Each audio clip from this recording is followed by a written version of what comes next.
The winter evening was colder than anyone had expected, the kind of cold that didn't just sting the skin but seeped into the bones like a silent punishment. At a dimly lit bus stop on the edge of the city, a young woman sat curled up on the frozen bench, her trembling arms wrapped around her knees, her breath visible in small white clouds that drifted and vanished into the night. Her clothes were thin, not meant for winter, her hair uncombed, her eyes red and swollen from hours of crying. People walked past her, glancing only long enough to convince themselves to look away again. She looked like someone the world had forgotten, someone who didn't belong to the warmth inside homes or the laughter echoing from decorated holiday shops. She looked broken, the type of broken that didn't make noise anymore. If you believe in kindness, second chances, and the power of simple human connection, then please like, comment, share, and subscribe to Kindness Thread, because stories like these deserve to be heard. Her name was Mara. Just weeks ago she had a life that looked stable from the outside. A small apartment, a job at a local diner, dreams small enough to manage and big enough to hope for. But life had a way of collapsing suddenly, like a bridge that seemed strong until the moment it wasn't.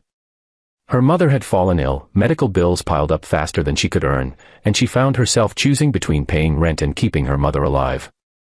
She chose her mother. But she didn't know that kindness didn't always come back, and landlords didn't wait. After a missed payment, she was thrown out, and the last bit of furniture she owned had been sold to buy her mother's medicine. When her mother passed away anyway, Mara felt like the world had played a cruel joke on her, taking everything she had tried so desperately to save. For the last 3 days, she had been sleeping on buses, waiting rooms, or anywhere with a roof.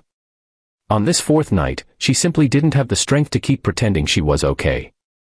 As snowflakes swirled around her, melting on her bare legs, Mara tried to keep herself from breaking down but failed miserably.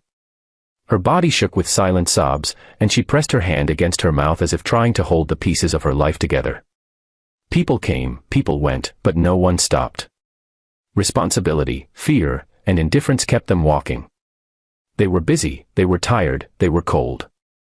And Mara sat alone in the storm, convinced that maybe the world wasn't cruel, maybe it was simply uninterested.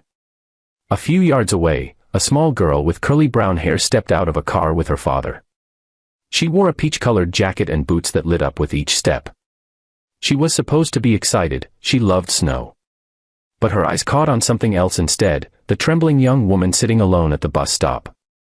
The girl's face softened, her curiosity replaced by concern far too mature for her age. She tugged lightly at her father's sleeve, pointing at the woman whose shaking shoulders told a story even a child could understand. Her father glanced and frowned, unsure whether to intervene. Life had taught him to be cautious, but the innocence of his daughter pushed past the boundaries of adult hesitation.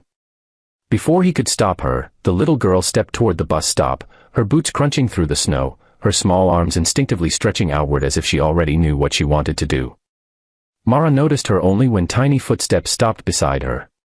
She blinked, startled, wiping her face quickly, embarrassed to be crying in front of a child. Tears still clung to her eyelashes, glistening under the streetlight like fragile crystals. The girl smiled gently, not in pity but in warmth, the kind of smile that reaches deep into the heart and reminds the broken that they are still visible. In a soft, innocent voice filled with empathy, the little girl spoke the words that made the world pause around them. "I think you need a hug. Can I hug you?"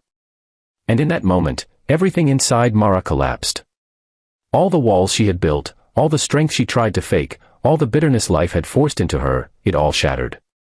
She didn't move at first, shocked that anyone, especially a child, would approach her with love instead of judgment. But when the little girl stepped closer, Mara's face crumbled into the most vulnerable expression a person could show, and she nodded, barely managing to breathe. The child wrapped her tiny arms around her, pressing her warm cheek against Mara's cold shoulder. Mara bent forward, burying her face in the girl's small jacket, and sobbed uncontrollably, releasing days, weeks, maybe years of held-in pain. The girl didn't let go. She held her tighter, whispering the kind of gentle reassurance that only children can give, not through words, but through pure, unconditional presence. Her father watched from a short distance, his eyes softening as the scene unfolded. Something inside him shifted too, a reminder that goodness still existed, even in the smallest hearts. Mara eventually pulled away, wiping her eyes, still trembling but now with a strange new feeling spreading slowly inside her, hope, faint but real. She tried to apologize for crying, for being a mess, for everything, but the child simply smiled again as if none of that mattered. The father approached now, slower and more careful, offering Mara his jacket and asking if she had eaten. Mara shook her head, stunned by the sudden kindness. He offered to buy her a warm meal nearby, not out of pity, but out of human decency. Mara hesitated, and used to anyone caring, but the child grabbed her hand, and somehow that simple touch convinced her to stand. They walked together through the snowfall, the little girl swinging Mara's hand gently, humming soft melodies as if to comfort her. Inside the small cafe, the warmth felt overwhelming. Mara couldn't stop shaking, not from cold but from disbelief. She ate slowly, savoring each bite, tears falling silently now, not from pain but from the realization that maybe her life wasn't over. Maybe she wasn't invisible. Maybe kindness, even in small doses, could heal parts of her she thought were permanently broken. As they talked, the father learned her story, listening with compassion instead of judgment. By the time they finished eating, he had called a friend who worked at a local women's shelter. Within an hour, Mara had a place to sleep, warm clothes, and people willing to help her rebuild. It wasn't a perfect solution, but it was a beginning, something she hadn't had in a long time. If this story has touched your heart, please don't forget to like, comment, share, and subscribe to Kindness Thread. Your support helps spread more real-life stories of hope and humanity. Before we end, I have a special request. Please comment a red heart if you believe kindness can change lives.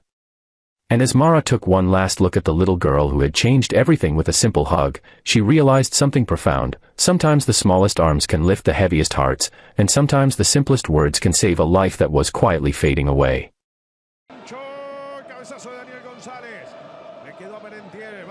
Segundos.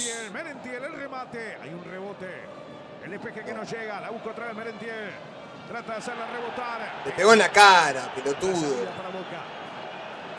Qué uruguayo ahora. Ahora que le erró. Le va a pegar Lautaro Blanco. El centro de Blanco, pelota arriba. El cabezazo defensivo. La quiere Aranda. Domina Aranda. Acaba Aranda que levantó la pelota. Tengo hambre. La bajó Romero, la saca de cabeza. Sácala. Puede. Muy bien abajo. Despejame la bocha.